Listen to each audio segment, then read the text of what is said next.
Welcome, brave souls, to the chilling depths of horror in detail. Today we're going to share deep woods horror stories. First story, my deep woods experience. All you need to know before I begin this story is I am a fervent camper.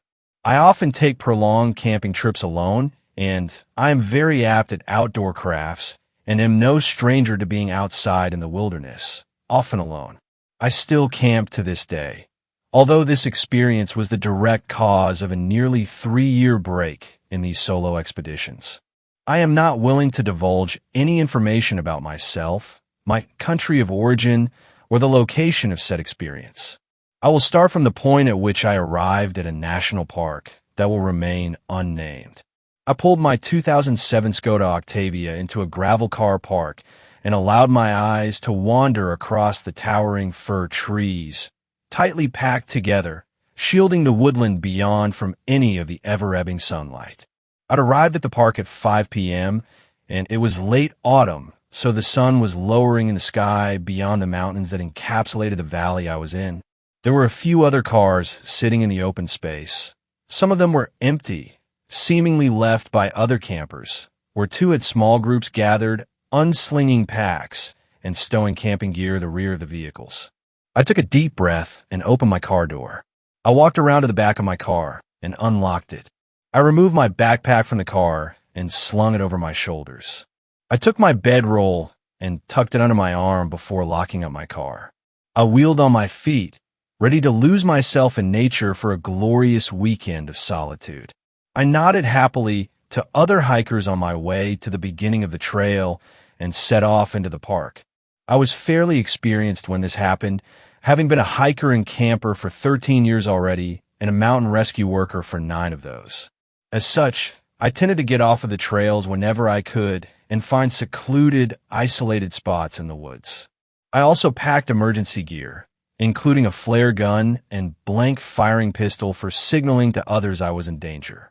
Where I come from, hunting is somewhat restricted, however, much of the rules to hunting still applied. One of which was 3 rapid shots usually meant someone is in trouble and can be used as a way to signal others that you might be lost or hurt.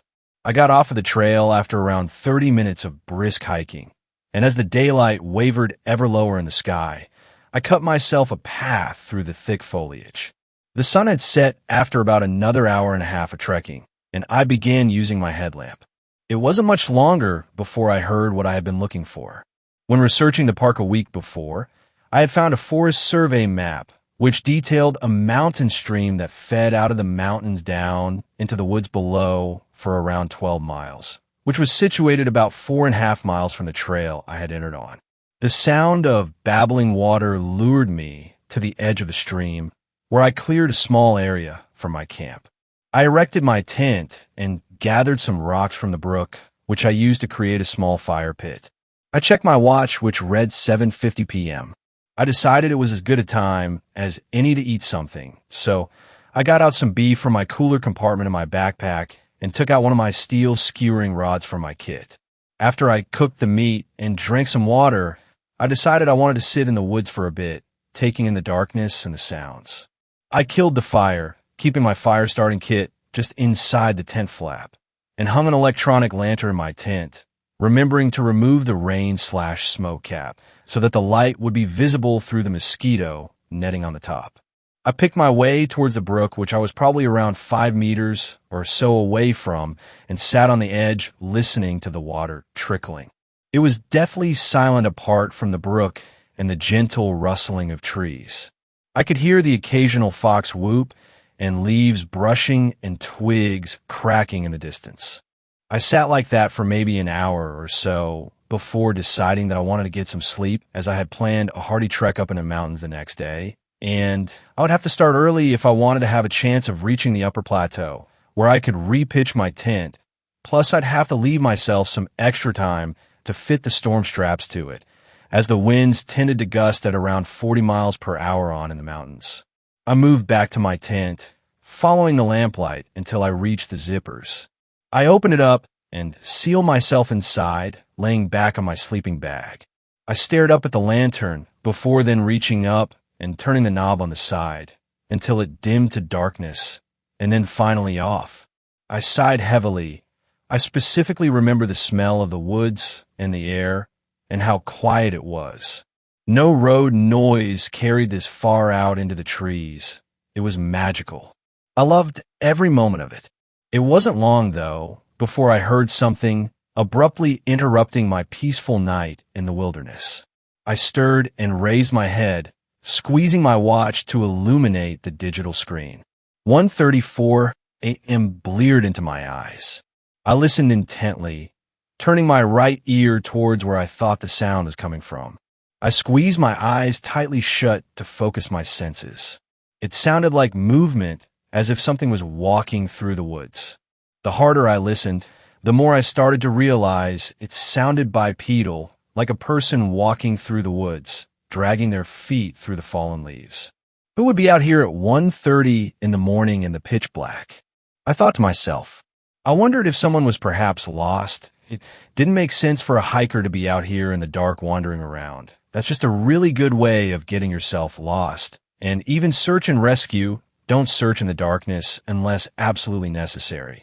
And when we do, we use extremely powerful lights, and 90% of the time, a supporting helicopter will provide FLIR to aid a search. I sat up in my sleeping bag, and it fell away from my shoulders. I felt the penetrating cold suck the heat away from my body as I went rigid, concentrating in the darkness, trying to get my eyes to adjust to it and my ears to focus.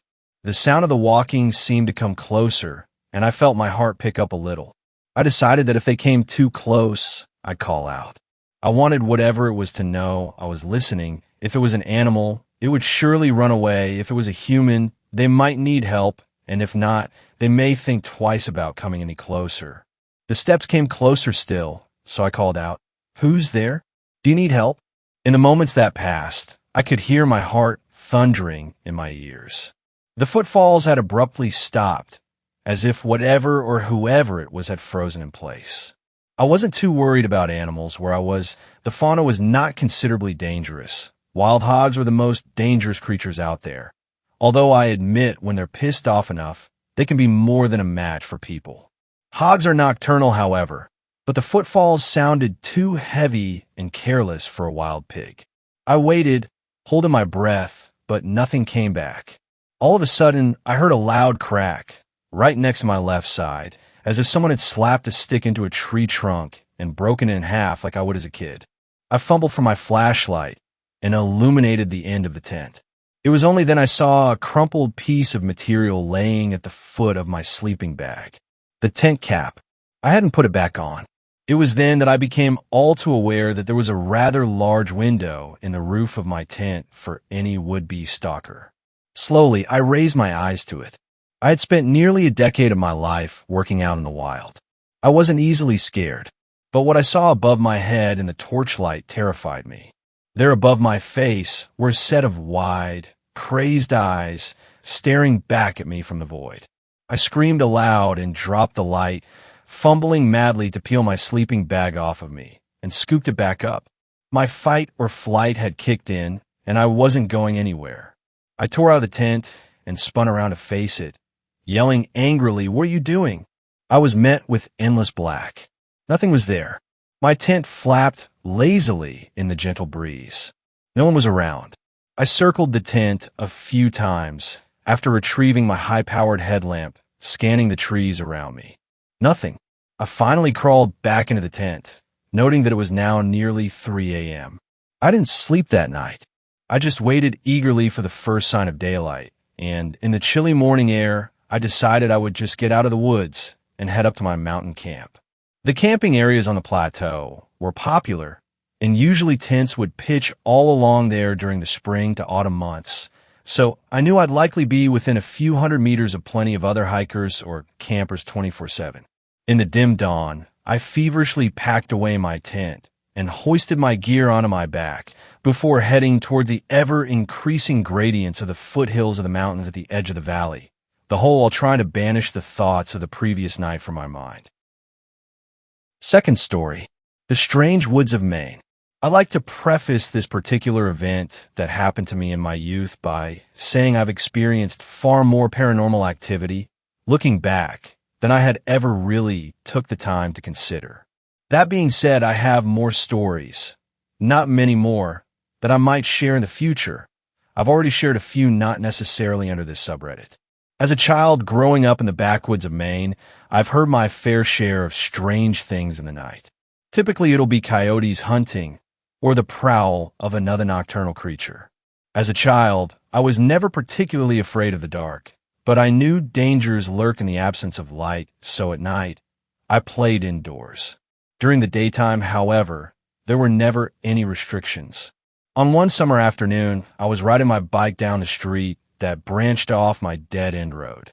Our only neighbors being a relative and a couple of decent folk just down the way.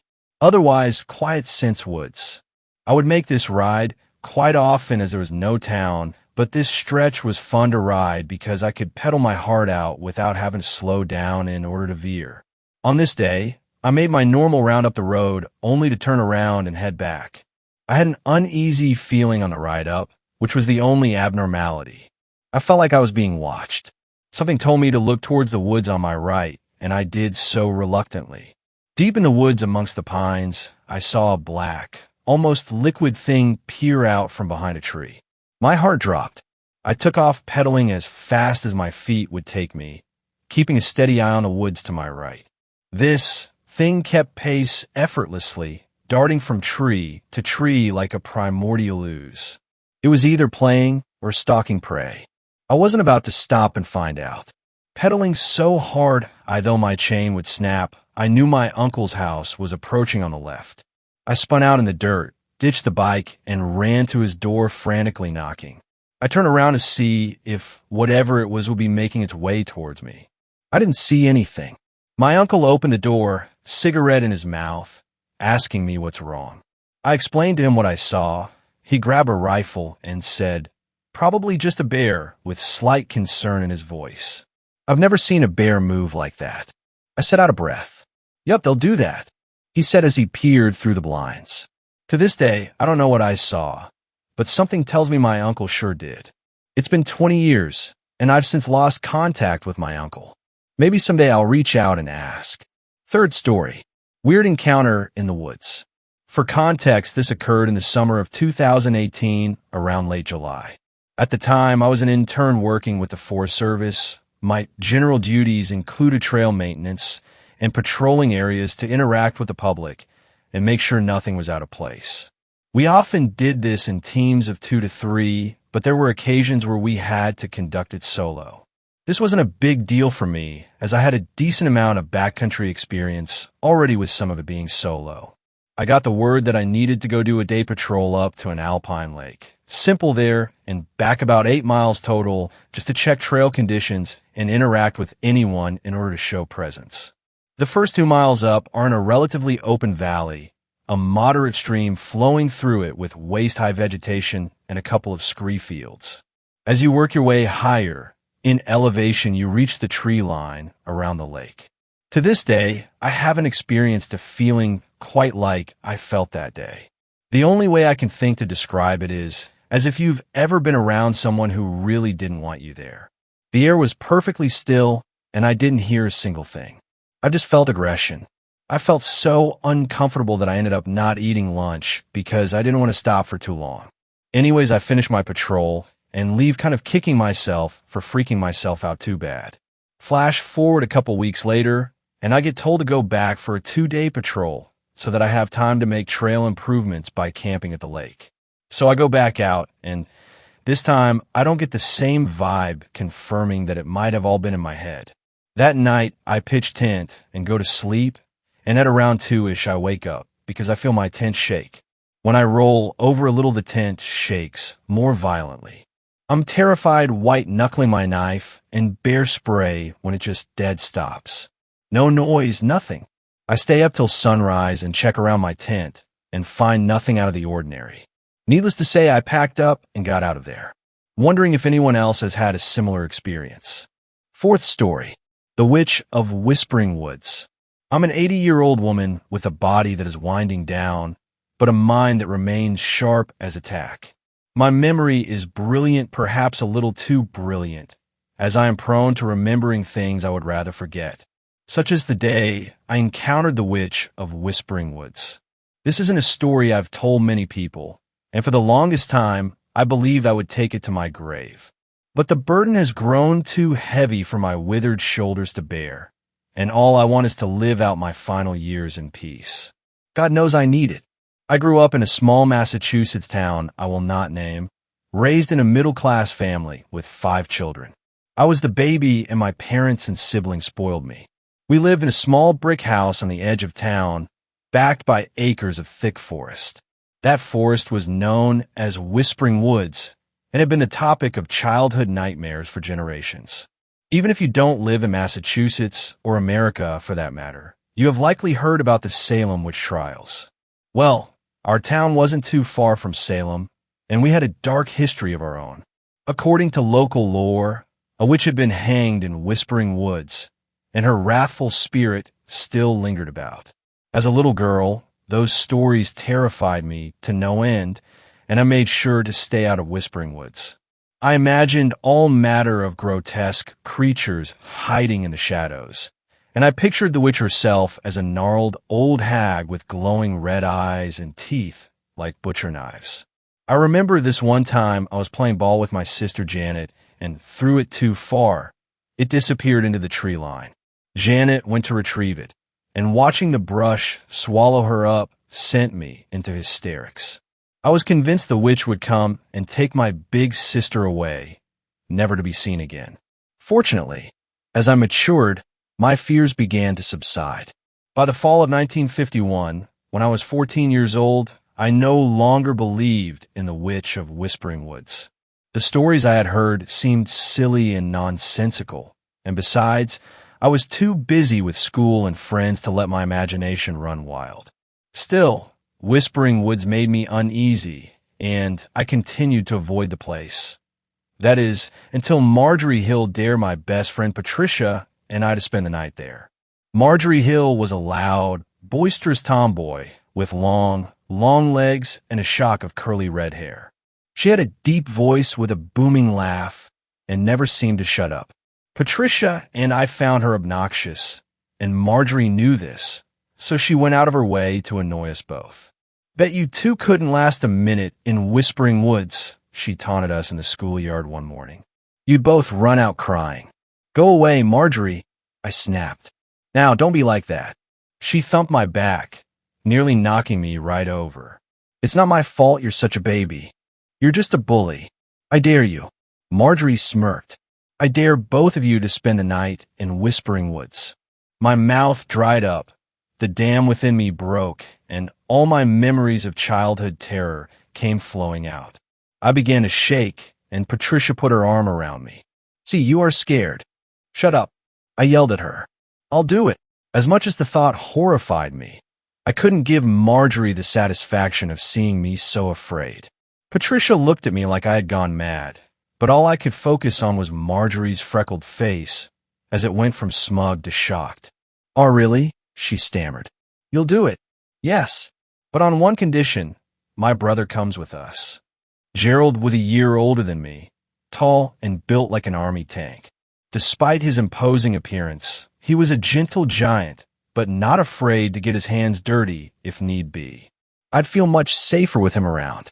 Fine, bring Gerald, said Marjorie. She whirled around and started to walk away, then paused and looked back over her shoulder at Patricia and I. Oh, and I'm coming too. I have to make sure you guys don't try anything funny. Lorraine, Patricia whispered once Marjorie was out of sight. Are you sure about this? No, I admitted. But maybe if we prove that we aren't babies, she'll leave us alone. I'm aware of the faults in my own logic, but remember, I was young and prideful, and my anger had clouded my judgment.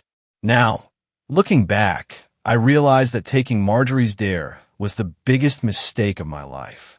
I wish more than anything that I could go back in time and change what happened, set events rolling in a different direction. By telling you my story, I am also confessing my wrongdoings, and although I don't expect forgiveness, I hope you can understand why I did what I did. The plan was to set up camp in Whispering Woods and spend the whole night there, leaving only after the sun came up. When I told my parents about the plan, they were skeptical, given my past fear of the woods. I didn't tell them about the dare. Patricia and I thought it might be fun. I lied. Besides, we'll have Gerald with us. It took some convincing, but eventually my parents agreed, as long as we didn't go too deep into the woods. I called Patricia, and she told me her parents had also agreed to the trip. Everything was set, and at 5:30 the following evening, Gerald and I left our house with our tent, food, water, sleeping bags, and whatever else we might need. We met up at the head of the main trail with Marjorie and Patricia. It was Marjorie, of course, who took the lead. "We'll camp out in the clearing," she announced. The tree they hanged the witch from used to stand there, but after she died, the bark turned black and the surrounding grass turned dry and yellow. So the townspeople cut it down, believing it to be cursed. "You just made that up?" I accused. "No, I didn't. It's true." We walked the trail in relative silence. I marveled at how normal Whispering Woods appeared, with its towering trees and leafy green bushes. Birds chirped up in the branches and squirrels scurried around in the brush. It didn't look anything like a haunted forest should. That said, there was still something sinister in the air, clinging to us like thick black smoke. Patricia clung to my arm, her body stiff as a board, fear crackling beneath her skin like electricity. Gerald kept his hands shoved into his pockets, his face pale and tight-lipped. Only Marjorie remained unaffected, skipping along and humming to herself. The sky had turned hazy purple with twilight by the time we arrived at the clearing. We set up camp, and I helped Gerald build a fire. I found myself jumping at every snapping twig, every bird call. My terror of this place was creeping back in. Marjorie noticed and began to laugh. "Poor Lorraine," she sneered. "I knew you wouldn't last." "Leave her alone," said Gerald. "Look," Marjorie pointed. "There's the stump of the old tree." The four of us walked over to investigate. The stump had dozens of rings, indicating it was very old. Marjorie groaned and muttered, "It looks normal. Asterisk. See? You did make that story up." "Did not." Okay. Gerald waved a hand between us. "Let's just go back to camp." We cooked dinner and sat around the fire for a while, talking about everything and nothing. By that point, the sky was pitch black, veiled in clouds, with no moon or stars in sight. Whispering Woods had gone silent around us. There wasn't so much as a single cricket chirping. Patricia bumped her knee against mine and whispered, "I have to go to the bathroom." "So go." "No." Patricia shook her head. "I don't want to go alone." "Okay, I'll come with you." We excused ourselves and walked across the clearing to a small clump of bushes. I turned away to give my friend privacy, while keeping an eye on the flickering fire. Gerald and Marjorie were huddled close together, in a way that seemed a little too intimate. The thought of Marjorie Hill dating my brother made me sick to my stomach. "Lorraine," Patricia whispered. "Lorraine, come over here." I looked.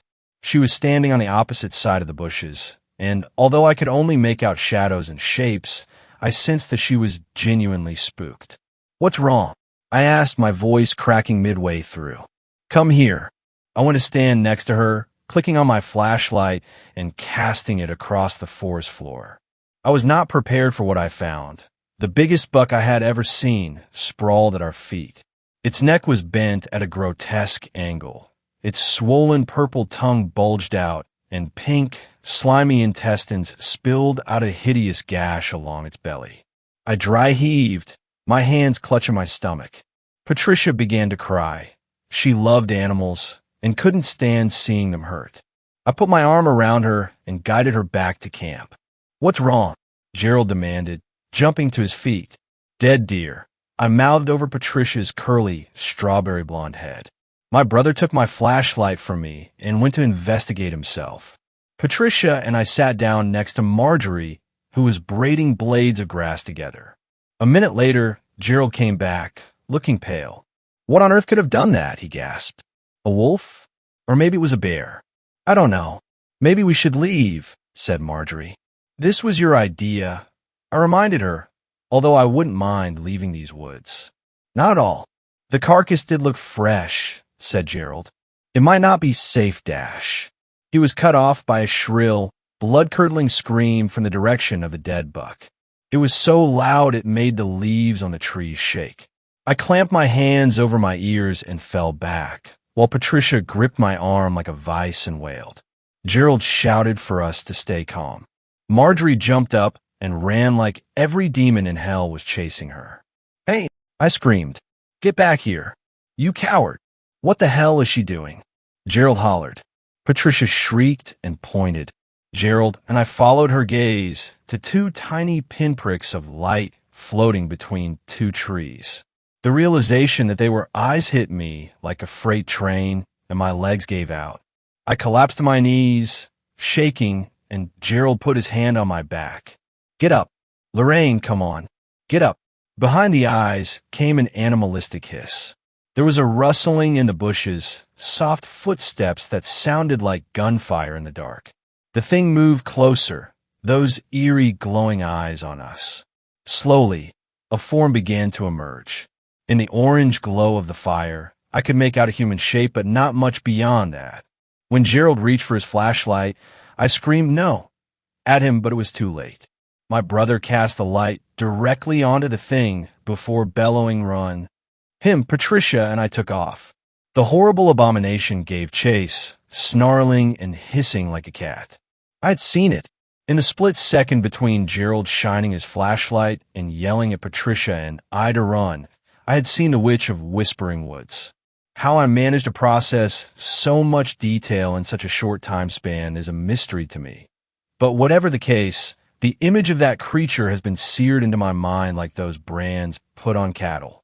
The witch was ghastly pale, with eyes that glowed like twin stars and a gaping maw filled with jagged, yellowed teeth.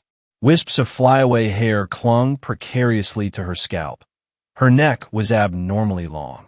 Her back was so hunched that she moved like a gorilla, bony-knuckled hands scraping the forest floor.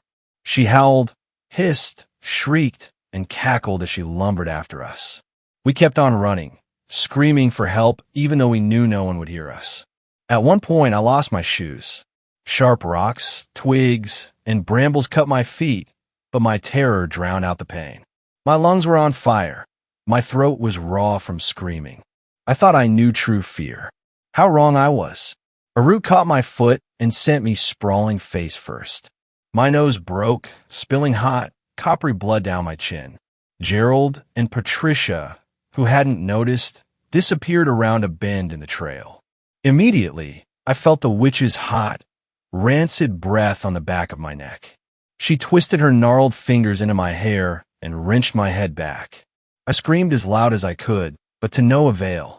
The witch brought her dry, blackened lips to my ear and hissed in my ear. I'm not ashamed to admit my bladder let go. The sharp scent of urine mixed with the foul aroma of the witch's breath, and I nearly passed out. Just as the witch clamped her vicious teeth around my neck, Gerald came tearing back down the trail, his fists swinging, his face red and twisted into an ugly mask of pure rage. With one powerful thrust of his leg, he kicked the witch in the head, hard enough that her neck snapped back with an ear-splitting crack. The witch shrieked and dug her talons into my back, piercing my skin. Gerald kicked her again, and finally, the horrible creature rolled off of me. "Come on," Gerald yelled. I staggered to my feet, and so did the witch. Her neck was snapped in two, just like the buck's, but she seemed unfazed, her eyes blazing, her lips curled back in a furious snarl. "Go!" Gerald bellowed. I took off again, sobbing hysterically, knowing my brother probably wouldn't come back. I caught up with Patricia, who had collapsed, crying and vomiting up her dinner. We heard thundering footsteps and looked up to see a mob of men from the town approaching. One of them scooped me up and cradled me close. "Father." "It's okay, little one," he cooed, his normally gruff voice gentle and serene. "It's okay." I tried to tell him that Gerald was still in the woods with that thing, but I could only babble incoherently, unable to string together a coherent sentence. Thankfully, Father seemed to understand. He handed me to my mother and followed the other men into Whispering Woods, each carrying a weapon, charging like soldiers into battle. Most of the town, it seemed, had gathered at the edge of the woods. I saw Marjorie sobbing in her mother's arms and wanted to scream at her for leaving us behind, but I couldn't. I knew she was the one who had alerted the townspeople to our situation, and for that, I had to be grateful. From the woods came an ungodly cacophony of screams and gunshots. Smoke rose from the treetops, and I swore I could smell blood. 5 minutes later, Father returned, clutching shredded mass of blood, flesh, and fabric that had once been my brother. That was when I passed out. Gerald was buried in the town's cemetery. He and 4 others died in the woods that night. The men had shot at the witch until she retreated, growling and dripping blood. Our campsite was discovered the next day, all our belongings torn to shreds. Fragments of the witch's fingernails were found embedded in my back. My broken nose never healed quite right, and years later, when plastic surgery became an option, I chose not to have it corrected. I wanted to remember what I'd been through, what had happened that night. Mother was catatonic for months after Gerald's death. Marjorie's family left town a year later, leaving the carnage behind. Patricia and I remained best friends, our bond deepened by our horrific ordeal. Years passed. I married and moved to Boston, raising a family of my own. I would often visit my childhood home, of which I still had countless good memories. But I could never escape the shock of what I'd seen, the guilt of what I'd done. To this day, I blame myself for my brother's death. Whispering Woods still stands to this day, as if nothing ever happened. I know the witch is still there. I wonder if she remembers us. I wonder if she knows Patricia and I are still alive. The wounds on my back left ugly purple scars. On the anniversary of that night, they tingle and burn. Every now and then, I have nightmares of that horrible face leering at me from the shadows. I can still hear the sounds that creature made as it chased us. I can still feel and smell her breath. So there you have it. That's the story of my night in Whispering Woods. The story of how my brother died to protect me. The story of the scars on my back. I don't blame Marjorie for what happened. She didn't truly believe there was a witch in Whispering Woods, and she couldn't have known what would happen. I haven't seen her since she moved away. I wonder where she is now, if she's even still alive. Does she blame herself too? This past week, Patricia passed away from old age. I returned to town for her funeral, and after the mourners had left, went to visit Gerald's grave. Take care of Patricia once she gets to heaven, I whispered, just like you took care of me. As I turned and walked away, I swear I felt a strong hand on my back, pushing me forward. But it was probably just the wind. Thanks a lot for watching the video. Till the end, subscribe to Horror in Detail for more videos. Drop your suggestions in comment section. 5th story. I saw something unbelievable in the woods. I know this sounds totally crazy, and I probably wouldn't believe it if it didn't happen to me. I've never been a believer in the paranormal, but honestly, I just have no idea what to make of what happened last night. I will say again before you read this, it sounds insane, but please know I'm telling the truth. I wasn't drunk or high, and I was with a friend who saw the exact same thing. I go to college at a smallish school in Wisconsin. One thing this school is known for is having crazy parties out in the surrounding woods. I know it's stupid, but it's one way to make sure that campus PD don't come in and shut it down. I haven't ever gone to these parties. I've had difficulty with anxiety, but after 2 years of therapy and medication, I finally decided that I wanted to go to at least one party before I graduate. I'm a senior. So anyway, I talked to my friend Gina, who's known as a bit of a party girl, and she tells me there's going to be a big party in the woods this Thursday. A lot of kids at my school don't have class on Friday, and we make plans to go. So last night, me and her head out down a trail into the woods with flashlights, and we joke about how creepy it was. Everything is going smoothly at first until we go down. A smaller trail that was only about 2 feet wide instead of the normal road-sized trails that usually go through the woods. I was kind of freaked out, but didn't say anything because I assumed she knew where she was going. So we follow this trail a bit longer and eventually come to a sort of clearing where the trees aren't too dense, and we see a towel and a few bottles on the ground. At this point, my friend tells me that she got a bit turned around, but knows that we're close to the party because she's been at this clearing before, and she starts calling out, "Hey," hoping somebody will hear her and shout back. When this doesn't work, she takes out her phone and calls one of her friends that she said she was going to meet at the party. The friend answers, and the friend uppromptly tells her where they are. Gina then tells me that she knows where they are and that we're close.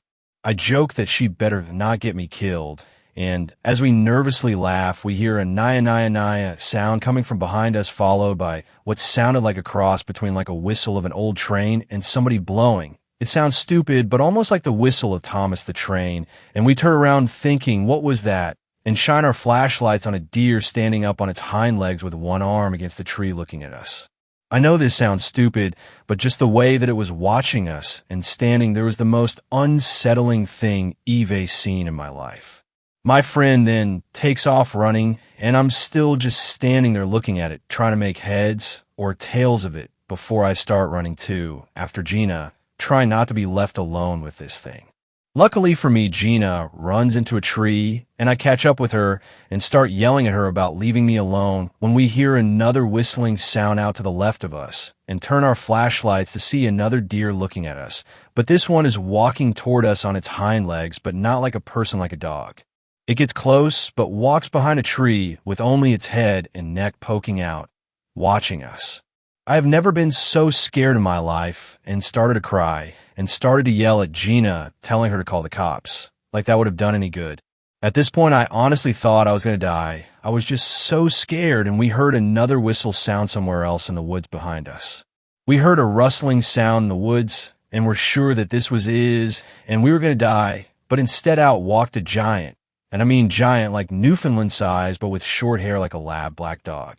The dog then walked right up to us, looked at us, and then looked out at the deer behind the tree, which then started to make a naya naya sound like we heard earlier, but the dog just stood there looking at it, not growling or barking or anything, just staring.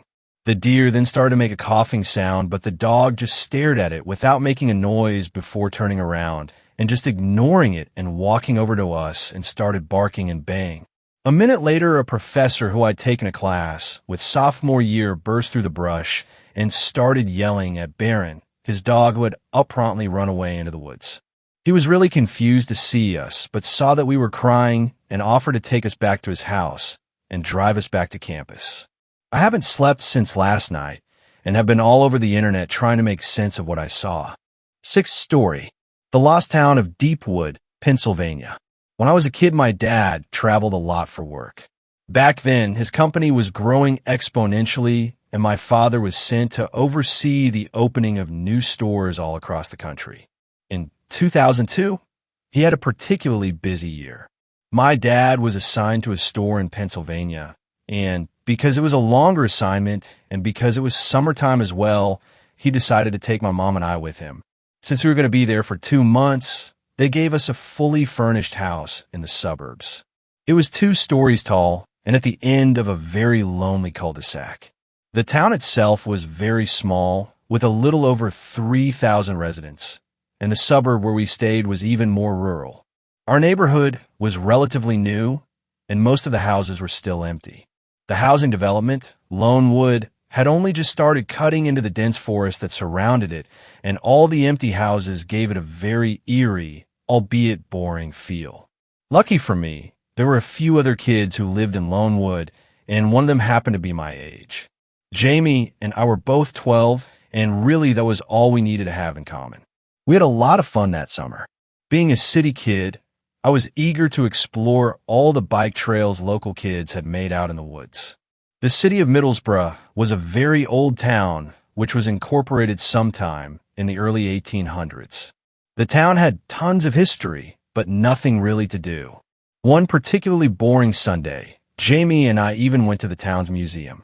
It was pretty boring, as expected, until we heard some kid ask an employee about the lost town.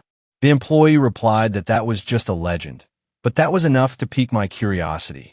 I quizzed Jamie about it, but he didn't seem to know much either. It was a full 5 weeks into the summer before I finally got my questions answered. Jamie and I were building a bike ramp over a narrow stream late one afternoon when we saw a group of 5 teenagers boisterously heading out into the woods. They were carrying flashlights and beer, several of them trying to scare the girls of the group into turning back. I wonder where they're going. I mused as I glanced over at Jamie. He stood up and wiped his brow. I know where they're going. Where? I stood up and dusted the dirt off my shorts. The novelty of living in a small town had weeks ago given way to boredom, and I jumped on anything that sounded remotely interesting. They're looking for the lost town. He sighed regretfully. Okay, seriously, what is that? I knew you know more than you let on. I need to know, Jamie. I need to know. I shook his shoulders in mock hysteria, and he stumbled for balance. All right, I'll tell you, geez, Katie. Jamie picked up his bike and started walking down the bike path. I grabbed mine and followed him. The lost town is just a dumb legend. The stories say that Middlesbrough had a sister city nearby, somewhere out in these woods. Then one day, like a century and a half ago, the whole town just disappeared. The people left or died. Nobody knows. Nobody even remembers the name of the town. It's like a rite of passage or something for kids to go looking for it. Jamie, we should dash. No. He stopped and turned to look at me. Some kid went looking for it in the 70s and never came back. They found his body like 10 years later in the middle of nowhere. He got lost out there. It's easy to do. Everything looks the same. He was a total idiot. Probably on drugs. It was 70s. We are a totally different generation. We have sat-nav. Sat-nav. He looked at me curiously. Jamie had lived in this town his whole life, and sometimes I forgot how sheltered he was. Satellite navigation? My dad has a GPS that he totally wouldn't notice missing for a day. Come on, Jamie, it'd be so much fun. I'd better get back. Jamie looked at his watch and then mounted his bike. My dad is taking me to a movie tonight. We rode in an uncomfortable silence until an idea struck me as we rolled over the abandoned train tracks. They were old and almost buried by plant growth. Hey, I know you don't want to talk about it, but has anyone ever found anything? No. Well, my friend's older brother said he found some human bones out there once, but nobody believed him. Oh, and where do people look? Well, almost everybody goes to the lake. He pointed to the left of us, where we'd seen the teenagers heading earlier. It's pretty deep back there, but they figured that if there was another town, they would have lived by the lake, so that's where they go. Well, you know what I would do? I would follow the train tracks. I mean, they look pretty old, and I don't know why they would lay them going back into those woods unless there was something back there, so that's where I'd go. Jamie considered this and then nodded. Yeah, I guess I could buy that. No one follows the tracks that way, though. That's where that kid that disappeared went. I wasn't swayed. I didn't bring up the lost town again until 2 weeks later. It was the weekend before we were moving home, and my parents had a barbecue for the employees of Dad's new store and some of our neighbors. Jamie and I hung out inside the house and played my N64 while we flirted pretty outrageously. There had been an unspoken sort of mutual attraction throughout the summer that no one had had the guts to act on. Since I was moving home in 5 days, there really was nothing left to lose. Although his intentions were probably pure and genuine, I am embarrassed to say that mine were not. I thought that if I could make him want to impress me, he would agree to go looking for the lost town. The legend had thoroughly consumed me. I had been to the local library every morning for the past week looking for more information on the town and had found nothing. But legends don't just come from nowhere. I was sure of it. I knew if we didn't leave by 2 p.m., we wouldn't have enough daylight to carry out my plan. I already had a backpack packed with water, a flashlight, a camera, and a can of red spray paint. I figured if we left the tracks, we would need a way to find our way back to them. I thought I was so clever. Nothing in that backpack made a damn bit of difference in the end. I was a fool. I set my controller down and turned to look at Jamie. So, do you want to go out to the woods one last time? I raised my eyebrow at him and smiled. Yeah, he said excitedly, and he jumped up off the couch. Then, embarrassed, he cast his eyes down at the floor. Yeah, you know, if you want to, that's cool. Cool, let's go. I grabbed his hand and ran out the front door, grabbing my strategically placed backpack on the way. Jamie didn't even notice it. He was walking faster than I was. When we had gotten a decent way into the trees, Jamie turned around and looked briefly at my face before casting his eyes to the ground. He rubbed the back of his neck. I've actually, wanted to kiss you all summer. I was stunned to silence, absolutely dumbfounded that Jamie had found the guts to say anything like this. I knew I needed to fill the awkward silence left in its wake, so I did the only thing I could think of. I leaned in and kissed him. It was the awkward first kiss of two 12-year-olds, but it made me feel warm and sent a flight of butterflies swirling into my stomach. So I actually really did like Jamie. How about that? I let him go, and his face was the same shade of red that I imagined mine was. He quickly changed the subject to how long he'd wanted to ask me out, but that he didn't think I liked him back. We walked for a while, carrying on this conversation, him oblivious to his surroundings, me subtly leading the way. It took him stumbling over the tracks to break off his monologue and finally notice the backpack. He looked at me like I'd punch him in the face. You can't be serious. Jamie, I know, but look, this is the last time I'm going to see you in a really long time, and I want to remember today. We will only be out for 2 hours max. We'll be back before they even realize we're gone. Jamie stared at the tracks for a minute and seemed to be considering it all. I held my breath until he finally let out a deep sigh. Okay. Oh my God. Jamie, he held up his finger, cutting me off. But we followed the tracks the entire time, and we turned around after an hour. Okay. I was so excited that I hugged him. It would be the first and last time I ever did. As we walked, we talked about all sorts of mundane things, stopping only to make sure we were still on the tracks. It felt like we had only been walking for 45 minutes, but when Jamie checked his watch, it had been 3 hours. That's weird. It hasn't been 3 hours. It says it's 5 o'clock. He trailed off. I swear, we left just after 2. It can't be 5, dude, your watch is busted. I gave him a playful shove. Jamie raised his eyebrow at me and smiled. Even so, we should probably turn around. He wasn't wrong. The sun was setting.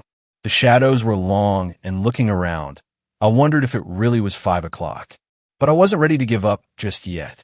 As we had been walking, I noticed something taking shape off of our right. A large mass, maybe a quarter mile away. It was denser than the area around it and seemed to have clean, man-made lines. Jamie, look. He turned. Yeah, I was hoping you hadn't noticed it. It's a long way off, though. We would never find the tracks again. Yes, we would check it out. I triumphantly pulled the spray paint out of my backpack. It's for the trees. He took the can and shook it, then made an experimental X on a nearby tree. Okay, but I get to do the spraying. I didn't argue. The closer we got to the mass, the more it took shape. First we could tell it was a building. Then we could tell it was church. By the time we got to the front door, we were looking at a very old and dilapidated chapel. Remembering my camera, I took a picture of the wooden plaque over the door. Whatever had been written on it had long ago worn away. We walked around the church in awe. The building was small, maybe 500 square feet. The windows were, surprisingly, all intact but were so caked with dirt and grime that we couldn't see anything inside. Where do we get in? I asked quietly. I don't know, but we're going to figure it out. Wait until my brother hears about this. I mean, holy shit. Look at this place. His excitement was contagious. The front door had a pull handle, but try as we might, we couldn't seem to open the door. Do you think it's locked? I asked as I watched Jamie struggle with it. Yeah, maybe. I mean, it must be. There was a door around back, though. The door at the back was a lot more sympathetic and let us in with relative ease. We were standing in a small room with an old wooden desk attached to a wall. There was a small fireplace and old portraits hung up around the tiny office. The people in the pictures were all standing in front of the same maroon background and were looking down at us disapprovingly. Books were scattered everywhere, most in a language I had never seen before. The floor was covered in dirt, and a pair of old shoes were laying haphazardly in one corner. Whoa, I said in awe. Yeah, whoa. I looked over at Jamie, who had a huge smile on his face. He was holding up a cross and a piece of paper. What is it? I walked over to see. It's a list of names. There's like 60 people on this list. Maybe a town census. Let me see. I pulled my flashlight out of my backpack and shined it on the parchment. Deepwood. Do you think that's the name of the town? All these names are crossed out. All except this one. I pointed to a name at the very bottom. Maybe it was the plague. You think it's a list of the dead? Jamie shrugged. Makes as much sense as anything else. I walked over to the desk and leaned against it. Why do you think they left? I mean, look, there's a jacket or something on that chair, and shoes over there. The town pastor or whatever, he just took off and left everything like this. Or died, said Jamie as he folded the paper and put it into the backpack. Yeah, died. Either way, it must have been creepy as hell to be alone in here. I stare at one of portraits for several long seconds. The young woman painted there seemed to be staring down at me with a very accusatory look. It made me incredibly uncomfortable. I was so absorbed in the paintings that I didn't notice the slow creaking from overhead until the ceiling cracked loudly as it started to cave in. I screamed and covered my head, but the next thing I knew, I was lying on my back over the threshold of the door, Jamie on top of me, protecting his head. Ah, thanks, I mumbled as I gently pushed Jamie off of me. Don't mention it. Jamie climbed his feet and brushed himself off. I glanced behind him at the office, which was now filled floor to ceiling with decaying debris. Jamie, that was our way out. That's okay. We can unlock the front door now that we're inside. Or break one of the windows. If the back office was unsettlingly, the chapel was downright disturbing. Even though the grimy windows allowed very little sunlight in, I could make out 8 rows of pews lining a narrow aisle and a tall podium at the front of the chapel. Jamie and I stumbled around the small nave, breaking windows on either side with pieces of what we had found. The sun was still setting, and I wondered how much of a difference the muted light would make. When I broke the last window on my side, I turned back around to survey the chapel, disappointed that the lighting wasn't much better. The room itself seemed to repel light. The wooden pews were completely rotted. In fact, the wood we had used to break the windows of the church where a leg stands from the front row. The narrow aisle in between the rows of pews was littered with leaves and rotting wood. But that was nothing compared to what sat upon the altar. It wasn't a podium, as I had thought earlier. It was a statue of the crucifixion, but unlike any I had ever seen before. The paint had been worn away on every part of the statue, except the blood of the crucifixion wounds, which stood bright and realistic and seemed to be oozing before our very eyes. The only other surface left untouched by the decay of time was the face of Jesus. The details of his face were still so incredibly minute and perfect, and he had the same accusing eyes as the portraits in the pastor's office. He seemed to be staring directly at me, and I could tell Jamie felt the same, though he was across the room from me. The statue's stare awarded me an edge of panic, and I suddenly realized that we needed to leave. We weren't wanted here. I had the sudden feeling that we were trespassing on some sort of hallowed ground. We had found the church, we had documents proving we had been here, and now it was time to go. I turned to Jamie to tell him so, and could immediately tell that he did not share my feelings. He had been born and bred on these legends, and nothing was going to tear him away from our discovery. I watched him walk over to grab the camera out of my bag. He took pictures of everything he deemed interesting, including the crucifixion statue, much to my unease. I gave him several minutes before I said something. Jamie, I think we need to leave, I said in a low voice. Jamie stopped and looked up, seeming to remember I was there. Are you kidding? This is what you came for. We have to bring home evidence of all of it. It's going to be dark in half an hour.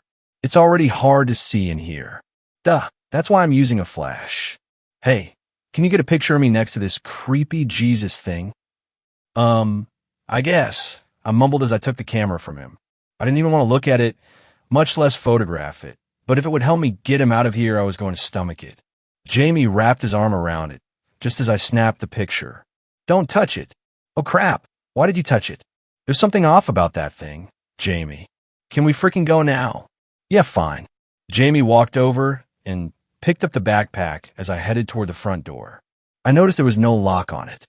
I pushed against the door as hard as I could. It didn't budge. My heart sank. There wasn't even a handle or a knob.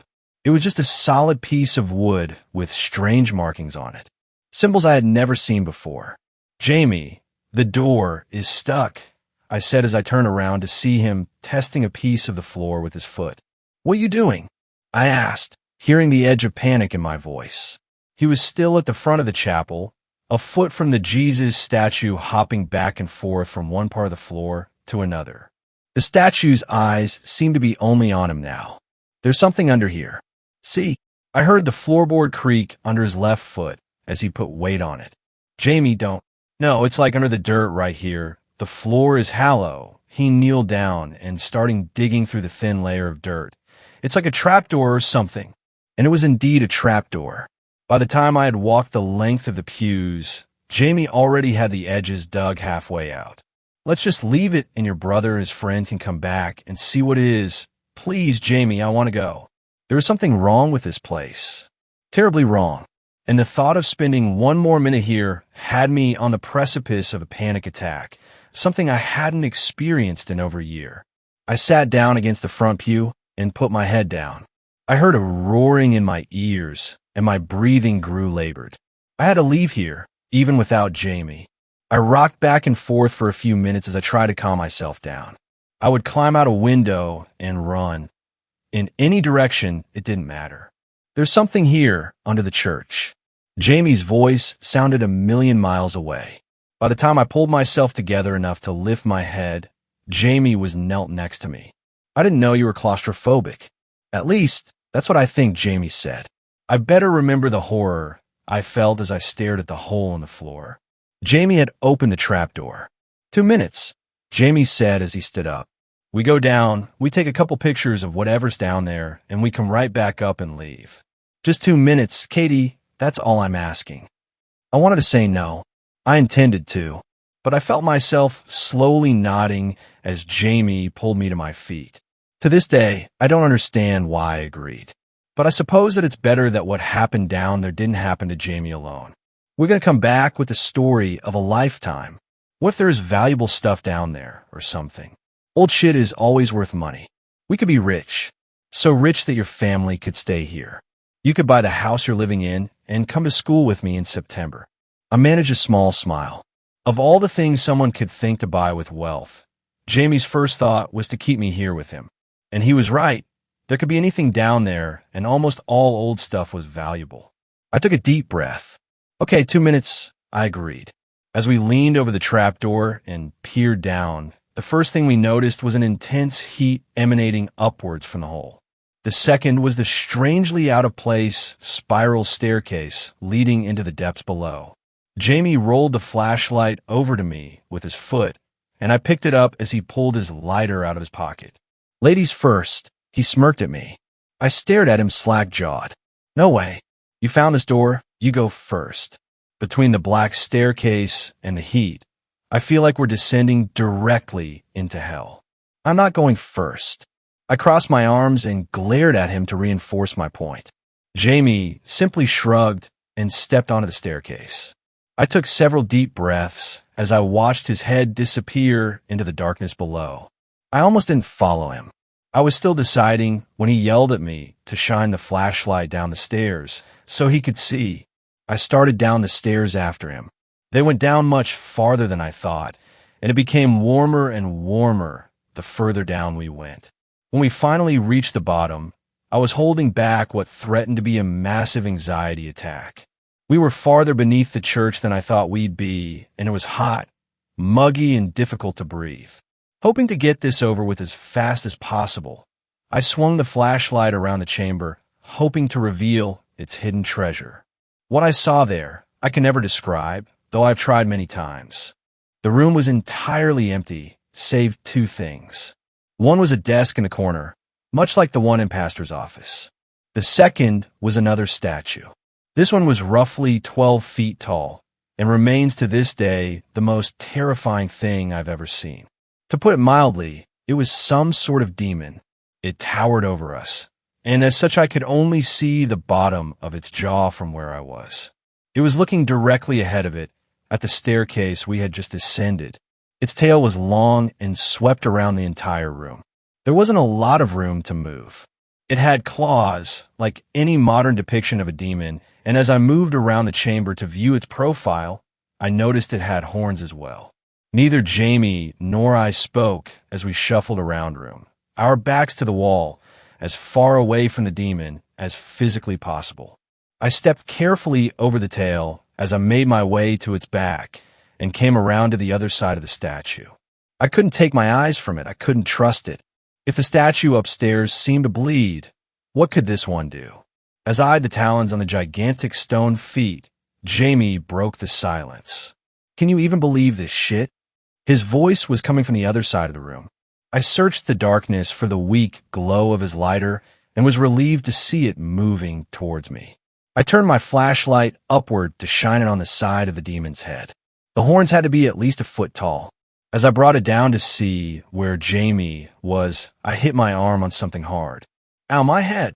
Jamie squeaked as my flashlight fell to the ground and rolled under the desk.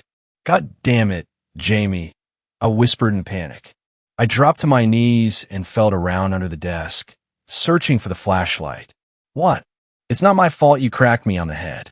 I stood back up and swung the light around to see Jamie trying to relight his lighter, but it wasn't him that stopped me dead. I will forever be frozen in that moment. I don't know why I couldn't speak, couldn't scream, couldn't move. All I could feel was my own internal descent into madness. As I had moved the beam of light up to Jamie's face, I had seen another face right next to his. A twisted, angry, soulless face, the demon's. The statue had bent down and turned to the side, its head mere inches from Jamie's, and it was staring at me. I cannot describe its face, and I'm not sure my mind will ever let me remember it in detail. It shook me to my core in a literal sense. My body was having a dark, violent, visceral reaction to this impossibility. Jamie finally noticed the flashlight shaking in my hand and turned to see what I was looking at. It wasn't until he started screaming that I was shaken from my paralysis. I dropped the flashlight, Jamie dropped everything else, and we ran. We took the stairs 2 and 3 at a time, Jamie pushing me up ahead of him. Halfway up, I slipped, and we both went tumbling down halfway to the bottom. In that horrible moment, we heard the grinding of stone against stone, and we knew the statue was moving. Jamie screamed, but I was mute, too horrified to make a sound. We got up and kept climbing, never taking our eyes off the small, dying light above us. Our only salvation now. We were almost at the top when we first heard it on the stairs.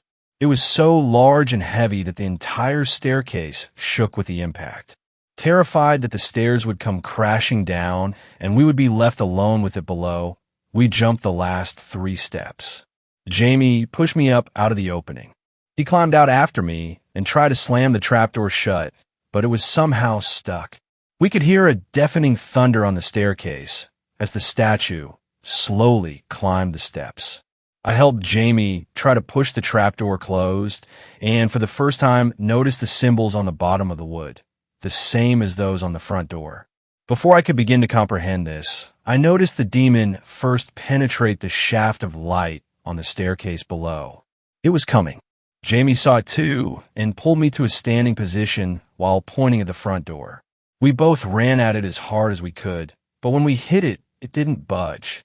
We tried again, but it was unsympathetic. "Katie, the windows."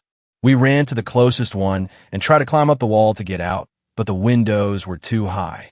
The thunder from below was getting louder, closer. It was more than halfway up the stairs. We tried to climb on the rotting pews to reach the windows, but they crumbled under our weight. "I'll push you out. Give me your foot." Jamie yelled over the sound bellowing from below. I shook my head. I wanted to God, I wanted to, but I couldn't leave him. I couldn't leave Jamie to face that thing alone. We both looked over at the door again. Our only chance was to keep trying to break it down. We stumbled back into the aisle and ran at the front door with everything we had. I thought I felt it move. We backed up even further and ran at it again. This time the impact knocked me backwards into the aisle, and Jamie barely stayed on his feet. He looked at me in horror, and I turned around to see stone horns rising up from the darkness of the trapdoor, 3 feet from where I sat. We were going to die here. I stood up, refusing to turn around again. I knew that the next step it took would bring its head into the room, and the thought of seeing its face again had me running at the door with every last bit of strength I had. Jamie reached it at the same time, and I felt it give way as we crashed through the threshold and landed outside the church. Jamie had picked me up off the ground before I could think to move, and we were running toward the train tracks, an Olympic sprint. We could still hear the thundering on the stairs no matter how far we got from the church. Every step echoed through the woods like a gunshot until they stopped. It was here. I had no idea if we had run in the right direction or if we would be forever lost in those woods. It was now dark outside, and the temperature was dropping fast. I was beginning to panic that we would never find the train tracks when I noticed Jamie wasn't next to me anymore. I turned around in a panic to find him sprawled on the ground a few yards behind me. He had tripped over one of the rails. He was up and running down the tracks before I could even ask if he was okay. We ran until we couldn't anymore. Our running eventually slowed to a jog, and the jog to a walk. We hadn't spoken. Neither of us had any idea what to say, and it wasn't until we had both gotten our breath back that one of us finally broke the silence. "How long have we been on the tracks?" Jamie's voice had an edge of barely suppressed fear. I looked at his wrist and noticed his watch was missing. It didn't take us this long to get to find that place. Or did it? "Do you think maybe we went the wrong way?" Jamie asked hesitantly. I couldn't afford to think like that. If we had somehow gotten turned around and ran the wrong way down the train tracks, then we were deeper into the woods than ever. "No, we went the right way," I said to convince myself. "That thing," Jamie started, "I thought it was a statue, but maybe it was some crazy, undiscovered giant reptile that was like hibernating and we woke it up. So we were going to delude ourselves into thinking that there was a scientific explanation for this." I understood why, but I just couldn't accept it. "Yeah," I said slowly, did you see the weird writing on the front door? It was on the trapdoor, too. Do you think it was keeping it down there?" "Because, Jamie, all those doors are open now." "Well, if it's an animal, words mean nothing to it anyway." "Yef," I trailed off hoping he would challenge my implication. He didn't. I could tell this was something Jamie's mind wouldn't accept. But he hadn't seen its face, not like I had. It was no animal. It was made of stone.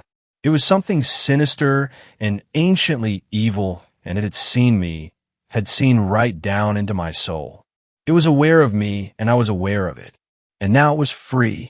Whatever had been keeping it beneath the church has been awkwardly destroyed by Jamie and me. That thing was free to walk the woods and go God knows where. We walked in silence for another half hour until Jamie suddenly stopped short and started yelling. "Here! We're here!" He booked it down the tracks toward a swarm of flashlights, and I followed close behind him. As soon as Jamie reached his parents, he collapsed, while I ran into my mother's arms and cried like a child. I couldn't hold it together any longer.